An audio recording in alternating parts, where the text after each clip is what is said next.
Video में क्या देखे थे, we have discussed the unit of force and its type and the unit even. तो हम लोग फिर से एक बार थोड़ा सा रिकॉल कर लेते हैं before proceeding towards the laws of motion. तो हम लोग देखे गए थे कि जैसे हाँ, फोर्स को हम लोग क्या बोलते हैं, फोर्स क्या है, इसके टाइप्स के बारे में जान गए थे, यूनिट के बारे में भी जान गए थे। तो let me recall regarding the unit because it is very much important.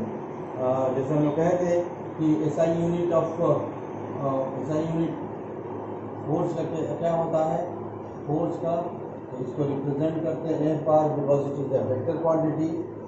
Second, mass into acceleration, that is equal to kilogram metre per second square, this is equal to 1 Newton.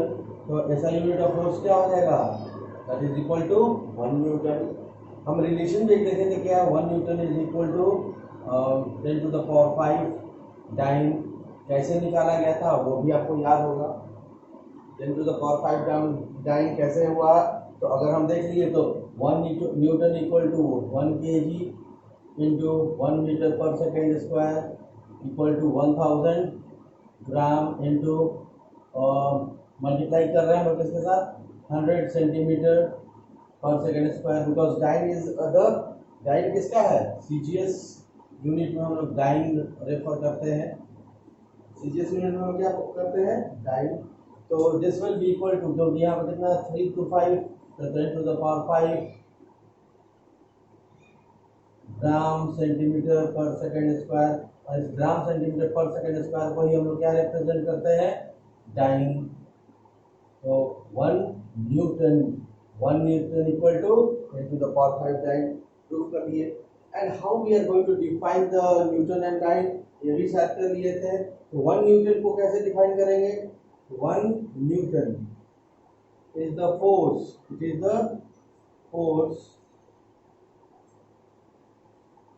applied on an object of mass, कितना मास हम लोग लेते हैं, 1 kg, mass of 1 kg and produces an acceleration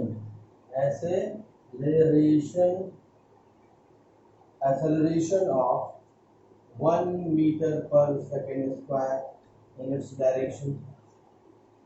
और जब ऐसा कुछ होता है तो उसको हम लोग रेफर क्या करते हैं, 1 न्यूटन। अगर डाइन को अगर हम लोग को करना होगा, dyne how you are going to define dyne, dyne क्या है, it is the force applied on an object, same repetition है, ऑफ मास। यहाँ मास क्या हो जाएगा, 1 kg, यहाँ पर कितना ले रहे हैं हम लोग, 1 gram and produces an acceleration of, यहाँ पर 1 मीटर है, यहाँ पर क्या लेंगे, 1 centimetre per second square in its direction. इसी को हम लोग क्या बोल देते हैं, डाइन बोल देते हैं। ये चीज तो क्लियर है। अब हम लोग को देखना है क्या, अब हम लोग को आना है लॉज ऑफ मोशन।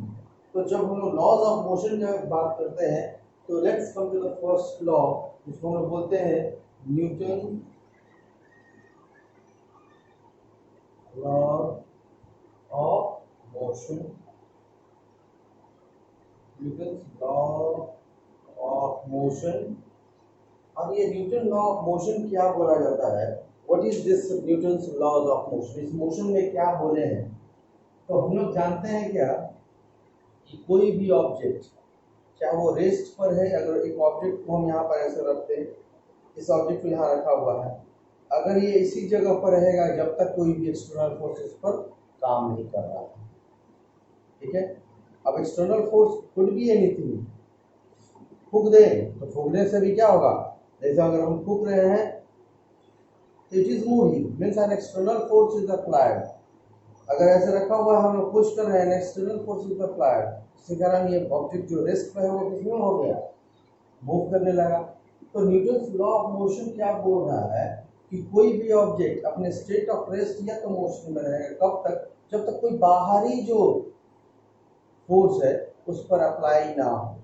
तो हम लोग क्या बोल सकते हैं, अगर इसको डिफाइन करना होगा तो this is actually the property of an object. This is the property of an object to be in the state of rest or in motion until and until an external force is not applied on it।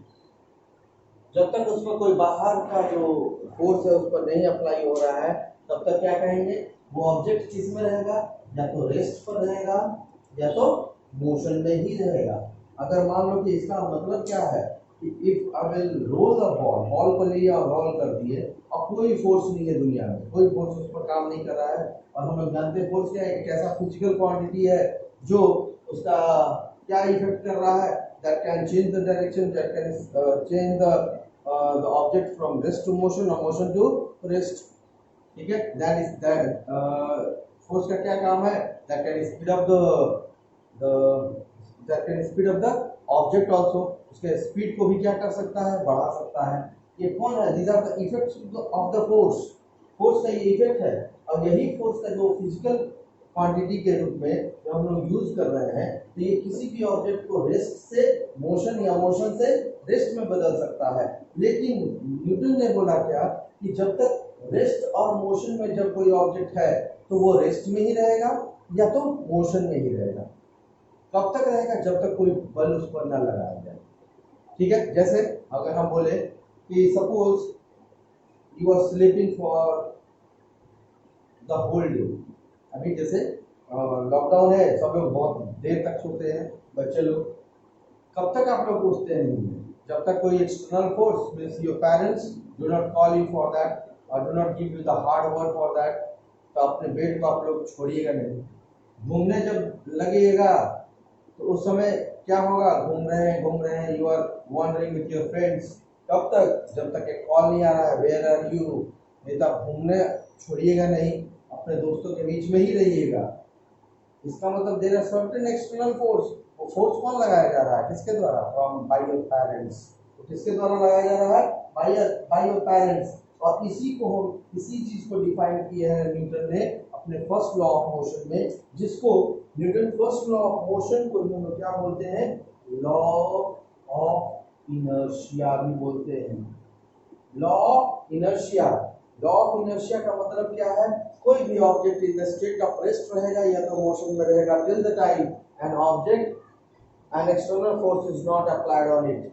Same यही definition है। What is law of inertia, law of inertia state that an object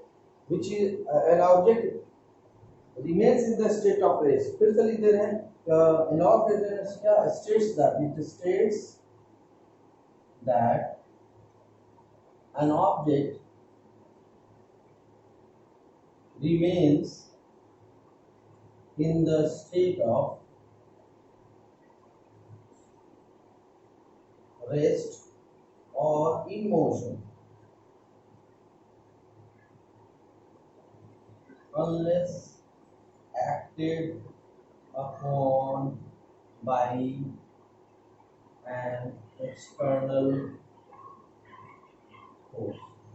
कह रहा है कि जो law of inertia क्या बोल रहा है कि कोई भी ऑब्जेक्ट अपने स्टेट ऑफ रेस्ट में रहेगा या तो मोशन में रहेगा, कब तक, जब तक कोई भी बाहरी बल उस पर लगता नहीं है। यही लॉ ऑफ इनर्शिया को हम लोग डिफरेंशिएट करें तो तीन तरह के लॉ ऑफ इनर्शिया और तीन तरह का इनर्शिया है। तो हम लोग कहेंगे inertia is divided into three different types. First हम लोग कहेंगे inertia of rest. Second, inertia of motion. A third, inertia of direction. inertia of rest का मतलब क्या है? When you are sitting in a bus पर बैठे हुए हैं, बस when it is at rest position पर है, when कौन सा इसके बारे में an object is sitting in a bus when it is at rest. What will happen? जब रेस्ट पोजीशन पर है तो बस हो और चाहे वो ऑब्जेक्ट हो, both are in the state of rest. लेकिन रेस्ट में है, अगर बस क्या हो रहा है, बस स्टार्ट हो रहा है, बस starts and in motion and changes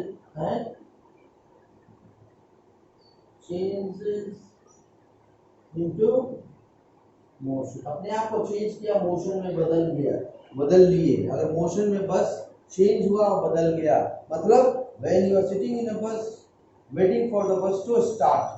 हम लोग बैठे हुए हैं, बात कर रहे हैं, दोस्तों के साथ अगर जा रहे हैं, रिलेटिव के साथ जा रहे हैं, पेरेंट्स के साथ हैं, किसी के साथ हो, तो क्या हो रहा है, हम लोग बात कर रहे हैं, and in the mean time the bus क्या हुआ, खुल गया, स्टार्ट हो गया और चल दिया. बस जब स्टार्ट किया और चल दिया तो व्हाट विल हैपन, बस विल मूव फॉरवर्ड. बस आगे जा रहा है क्योंकि बस जो है मोशन में आ गया, लेकिन आपका जो शरीर है, अगर आप बैठे हुए हैं, your body is still in the same state of rest. आपका बॉडी सेम जगह पर रहेगा and you will move backward. तो मोशन में आ गया, बस move forward and object moves backward. बस क्या होगा, आगे की तरफ जाएगा और हम लोग पीछे की तरफ जाएंगे. कैसे? अगर मान लीजिए इसी को ले लिया जाए, अगर इसको हम लोग क्या किए, इसको हाथ को, अपने पाम को हम लोग आगे बढ़ाए, लेकिन पाम ना मूवमेंट कर रहा है, बट दिस जो ये मार्कर है ये तो मूव नहीं कर रहा है. तो व्हाट विल हैपन, देखिए ये अपने जगह से क्या होगा, टिल्ट होगा, पीछे की तरफ आ रहा है.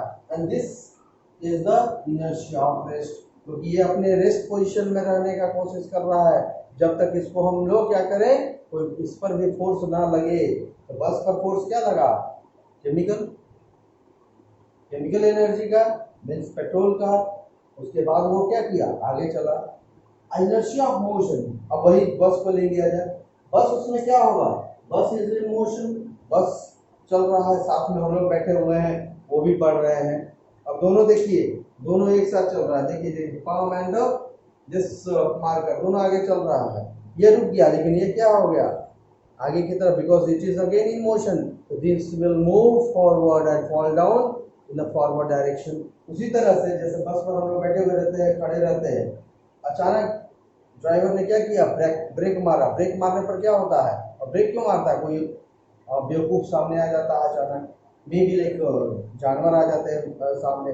तो टू सेफगार्ड दोज पीपल और the animals, that is really good for the environment. उसके बारे में प्रिजर्वेशन करना चाहिए, सॉरी प्रोटेक्शन करना चाहिए, protection against the animal killing. तो हम लोग जब प्रोटेक्ट कर रहे हैं एनिमल के को बचाने के चक्कर में हम लोग स्पीड में ब्रेक मार रहे हैं. स्पीड में बस है, उसको ब्रेक लगा रहे हैं अचानक. then what actually happens, बस come to the rest. बस किस में आ गया, रेस्ट पोजीशन में. हमारा body it is in the motion. बस तो यहाँ से गया, रुक गया, हमारा बॉडी मूवमेंट में है. वो क्या होगा, that will move in the forward direction, और हम लोग क्या होते हैं, गिर जाते हैं. This is the inertia of motion. तो बस क्या होगा, बस क्या होता है, स्टॉप होता है, और जो ऑब्जेक्ट होते हैं वो क्या हो जाते हैं, move forward and fall down. Clear है? क्लियर है ये इसके लिए। अब इनर्शिया ऑफ डायरेक्शन के बारे में हम लोग देखेंगे। इनर्शिया ऑफ डायरेक्शन अगर हम लोग देख रहे हैं, इनर्शिया ऑफ डायरेक्शन को हम लोग यहाँ बता रहे हैं। जैसे अगर मान लीजिए कि ये पाथ है, इस पाथ पर हम लोग जा रहे हैं, बस में ही सफर कर रहे हैं, ठीक है। व्हाट एक्चुअली हैपनिंग, यहाँ से गए और यहाँ पर बहुत स्टीप टर्न है, बस तो इससे चल रही है, बस क्या हुआ, ऐसे टर्न हो गई, बस का मूवमेंट क्या हुआ, बस का डायरेक्शन चेंज हो गया। लेकिन अगर हम इस पर बैठे हुए हैं, हम लोग बैठे हुए हैं, कोई इंसान इस पर बैठा हुआ है, सपोज बना लेते हैं, जो इंसान इस पर बैठा हुआ है, ये बैठा हुआ है, ये तो मूवमेंट हो रहा है, इसका तो मूवमेंट इसी तरह से चल रहा है, ये यहाँ तक बैठा हुआ है। लेकिन जब ये टर्निंग हुआ तो ये क्या करेगा, जिस यहाँ पर जब ये इस पोजीशन पर आएगा तो बस तो टर्न हुई, बस ऐसे जा रही है, टर्न हुई, लेकिन हमारा जो बॉडी है वो क्या होगा, that will move in this direction, move in this direction. हम लोग को क्या लगता है कि हम लोग ऐसे जा रहे हैं, ऐसे टर्न हो रहे हैं, बस ऐसे टर्न होती है, हम लोग ऐसे होते हैं, ठीक है। If the bus is turning towards the left, then our body is moving towards the right. लेकिन इसका ये मतलब नहीं है कि हम लोग राइट डायरेक्शन में टर्न कर रहे हैं। मोशन सीधा है, बस मूवमेंट ऐसे हुआ, लेकिन हम लोग का मूवमेंट कैसे हो जा रहा है, ऐसे। तो इट मीन्स हम लोग का जो मोशन है ऑलवेज इन स्ट्रेट लाइन, हम लोग सीधा रहते हैं। डायरेक्शन चेंज होने के कारण हम लोग लगता है कि हम लोग अपने राइट डायरेक्शन में गिर रहे हैं, लेकिन हम लोग का जो बॉडी का मूवमेंट है वो किस डायरेक्शन में है, इन अ स्ट्रेट डायरेक्शन। जिस तरह जिस रूट पर हम लोग जा रहे थे वो सीधा हम लोग क्या कर रहे हैं, मोशन में, सीधे में मूव कर रहे हैं। This is the inertia of direction. यहाँ तक क्लियर होगा। अब आगे हम लोग थोड़ा चल दिया जाए। नाउ हम लोग को देखना है क्या, जैसे एक मोमेंटम के बारे में थोड़ा सा बात कर लेते हैं। Then we are going to come down to our, actually एक काम करते हैं, let's move to the second third बना लेते हैं।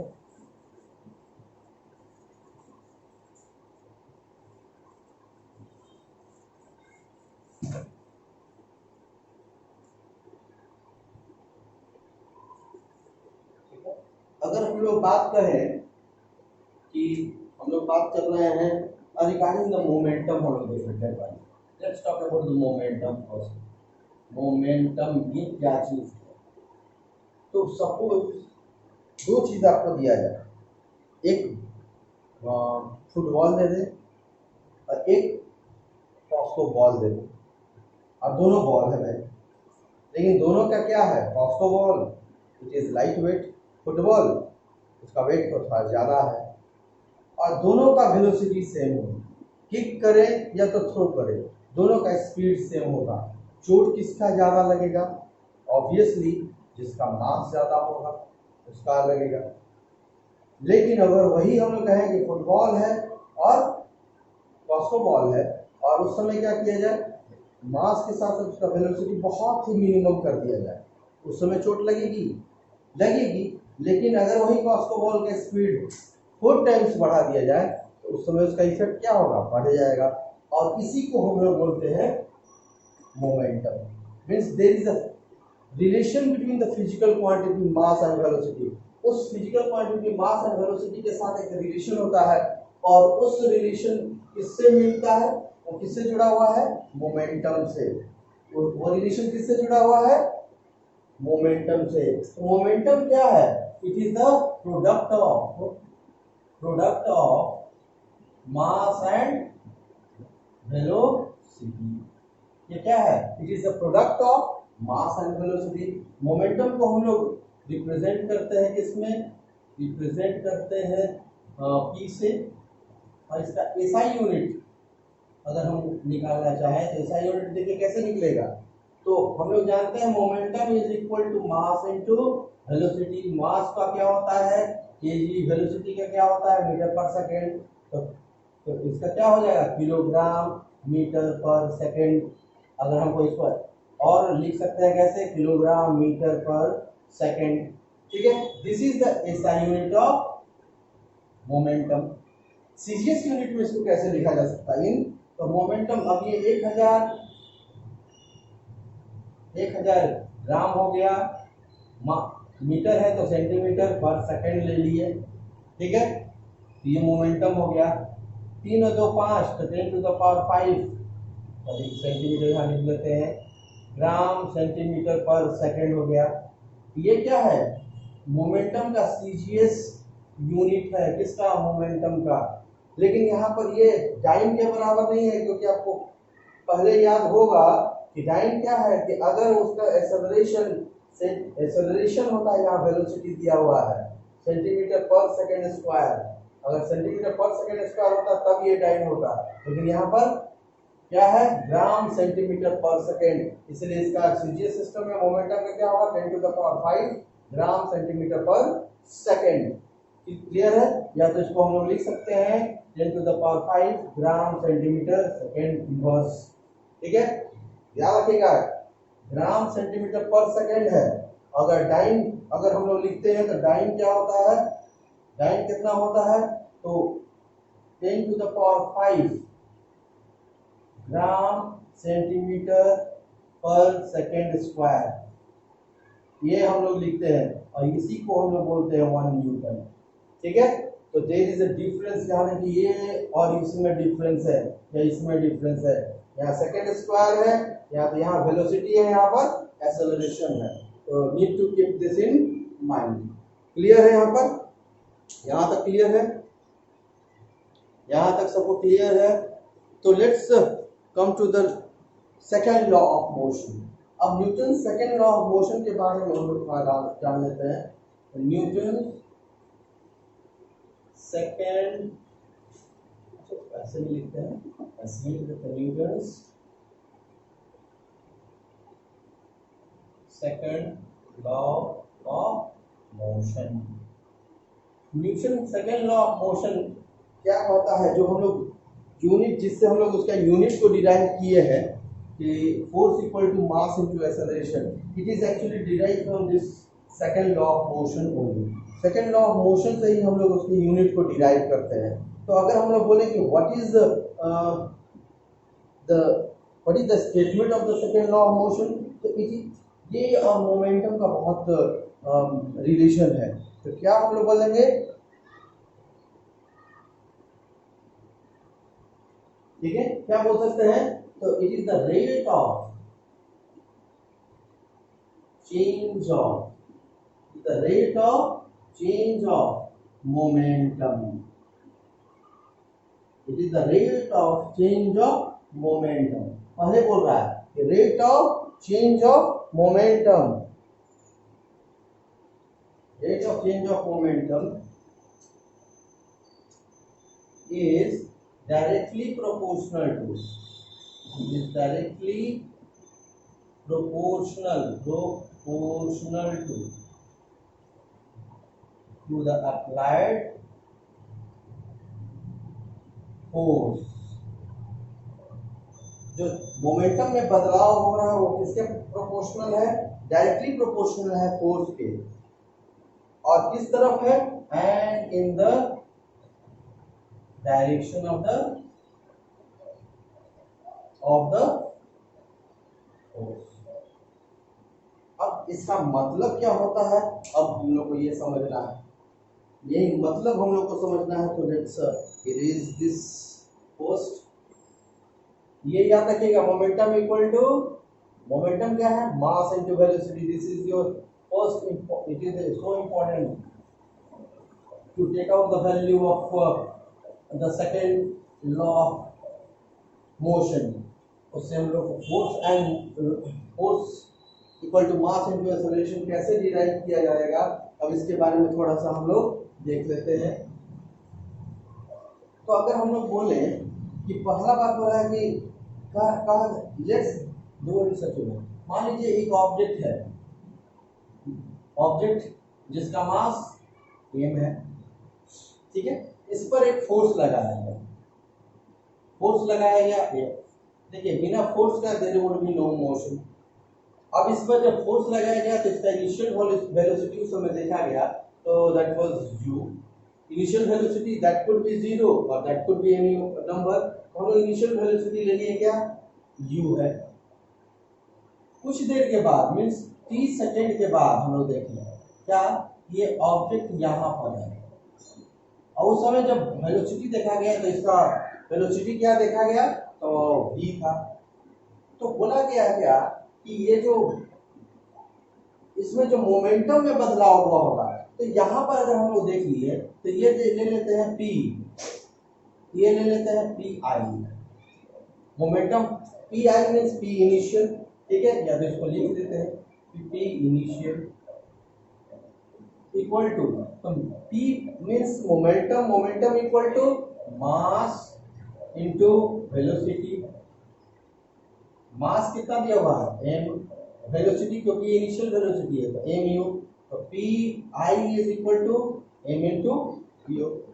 यहाँ पर दिया हुआ है क्या कि यहाँ पर ले लेते हैं इसको, यहाँ पर मोमेंटम को p final means change in momentum, initial final minus initial करना है, तो फाइनल यहाँ पर मोमेंटम कितना होगा उसको निकाल लेते हैं। अगेन क्या निकालना होगा मोमेंटम का, मास इनटू वेलोसिटी। मास कितना दिया हुआ है m, mass of an object cannot change. Mass यहाँ जो ये ऑब्जेक्ट का अगर मास है, ये ऑब्जेक्ट का नाम हम दे दिए मान लीजिए a, ये भी ऑब्जेक्ट क्या है a। एक ऑब्जेक्ट का जो मास है वो कभी चेंज होगा नहीं, चाहे इस जगह पर हो या किसी जगह पर हो। तो यहाँ का जो मास हुआ m, वेलोसिटी यहाँ पर देखा गया तो वेलोसिटी क्योंकि ये फाइनल वेलोसिटी है, यहाँ पर क्या ले लिए तो v, यहाँ पर p या क्या हो गया फाइनल। अब हम लोग कह रहा है कि rate of change of momentum, तो हम लोग rate of change of momentum is directly proportional to the applied force. कह रहा है कि जो फोर्स इस पर लगा, मान लो कि फोर्स कौन लगा, एक फोर्स लगा, वो डायरेक्टली प्रोपोर्शनल है किसके रिस्पेक्ट में, तो rate of change of momentum मतलब p final minus p initial, p final minus p initial divided by rate of change of momentum किसके रिस्पेक्ट में हो रहा है, रिस्पेक्ट टू टाइम। अब हम लोग क्या कर रहे हैं, इसके जगह पर वैल्यू पुट कर दे रहे हैं। फोर्स क्या हो गया, डायरेक्टली प्रोपोर्शनल है, पीएफ का वैल्यू कितना है एम बी, पीआई का वैल्यू कितना है एम यू बाई टी। फिर फोर्स ले लीजिए डायरेक्टली प्रोपोर्शनल है, एम कॉमन ले लिए, यहाँ क्या हो जाएगा V minus U by V minus U, यहाँ ले देते हैं, यहाँ पर टी ले लेते हैं। और हम लोग एक चीज जानते हैं, आप लोग भी जानते हैं कि acceleration is equal to rate of change of velocity. Acceleration rate of change of velocity means भाई v minus U by T. इसको हम लोग क्या कर दिए, यहाँ पुट कर दिए, v माइनस यू की जगह पर हम लोग क्या किए, इस v माइनस यू की जगह पर हम लोग v minus U by T की जगह पर a रख दिए, तो फोर्स क्या हो जाएगा directly proportional to m into a। अब सबसे बड़ा चीज है ये प्रोपोर्शनलिटी आ गया, तो इस प्रोपोर्शनलिटी का जो वैल्यू है इसको थोड़ा मिटा लिया जाए।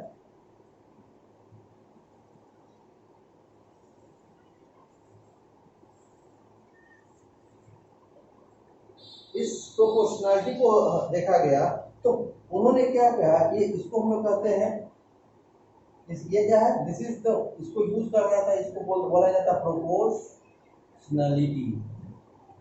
प्रोपोर्शनलिटी, ठीक है। अगर इसका वैल्यू जब न्यूटन ने कैलकुलेट किया दैट इज कमिंग अराउंड, क्योंकि इसको चेंज किए तो हम इक्वल टू में चेंज किए, और इसको हटाने के लिए हम लोग इक्वल में चेंज कर रहे हैं, तो प्रोपोर्शनलिटी को हटाने के लिए एक कांस्टेंट लेना होगा, जो उन्होंने ले लिया के एम के।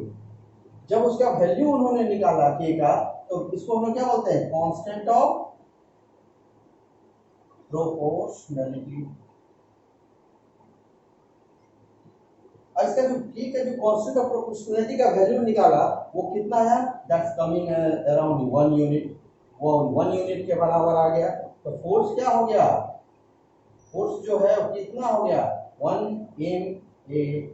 तो उन्होंने कहा कि जब 1 kg मास पर जब फोर्स लगाया जाएगा तभी उसमें अगर एक एक्सेलरेशन मतलब 1 मीटर पर सेकेंड स्क्वायर का एक्सेलरेशन प्रोड्यूस हो, तो वैसे को हम लोग क्या बोलेंगे, तो that will be equal to the force applied, ठीक है, और that will be equal to the Newton.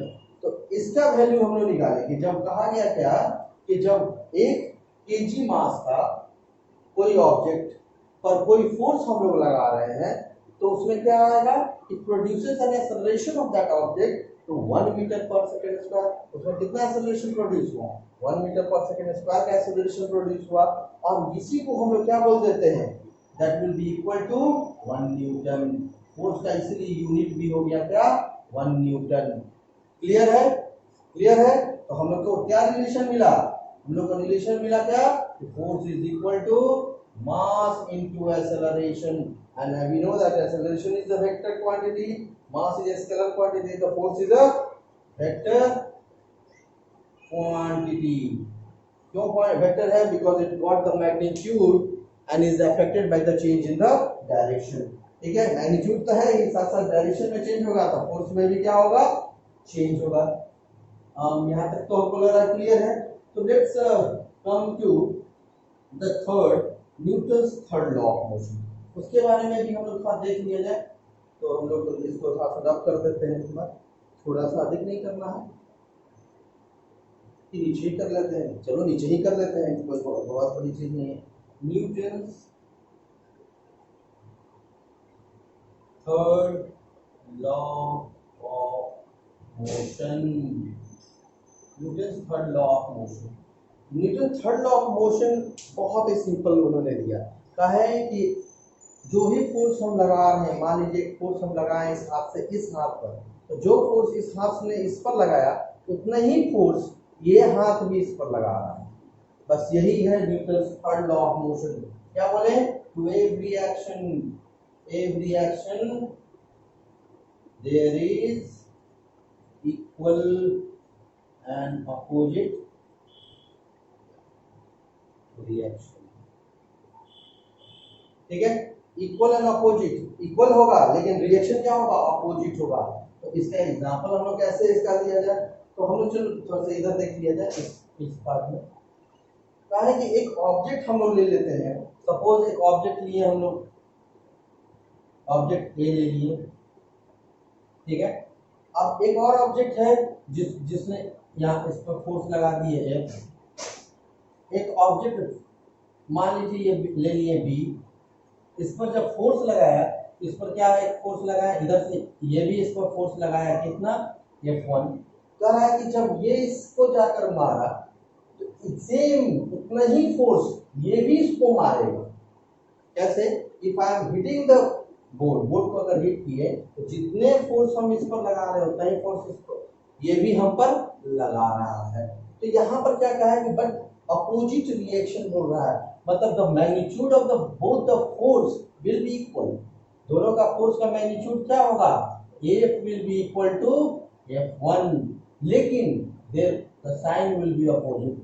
F force of A force किस पर लगाया, B पर, दैट विल बी फोर्स, और F1 जो फोर्स B ने किस पर लगाया, A पर, दोनों इक्वल है, लेकिन दोनों का जो साइन में है वो अंतर होगा, that will be opposite in the reaction. Opposite है, ये पॉजिटिव में लगा रहा है, तो ये उसके अपोजिट रिएक्शन कर रहा है, तो that force will be taken as negative.